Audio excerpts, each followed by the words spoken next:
Hello అందరికీ, నేను ఈరోజు అయితే మీకు బనానా ప్లాంట్ ఎలా ఫార్మేషన్ అయితే చూపిస్తాను అనమాట. నేను ఈరోజు అయితే బనానా ప్లాంట్ ల్యాబ్కి అయితే వచ్చేసా. మాస్క్ ఎందుకు పెట్టుకున్నా అంటే ప్లాంట్కి ఏం కావద్దు, మనకి ఏం కావద్దు అనేసి అంతే పెట్టుకున్నాను అనమాట.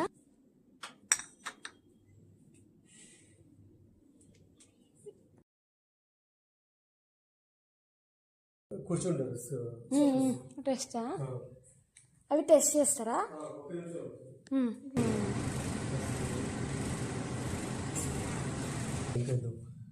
ఇప్పుడు స్టార్ట్ అవుతుంది. జస్ట్ పెట్టి 15 days అయింది.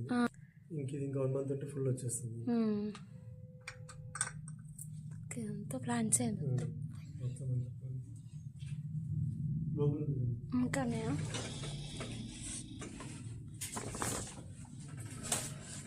స్టార్ట్ అయింది. ఎలా ఉండొచ్చు ఇది ఇలా ఇన్నోగ్రేషన్ చేయాలి. అక్కడ దాంట్లో నుంచి ఇట్లా వచ్చింది. అలా స్ప్రెడ్ అవుతుందా అలా వస్తుంది. ఇది ఇలా ఉంచు. ఇందులో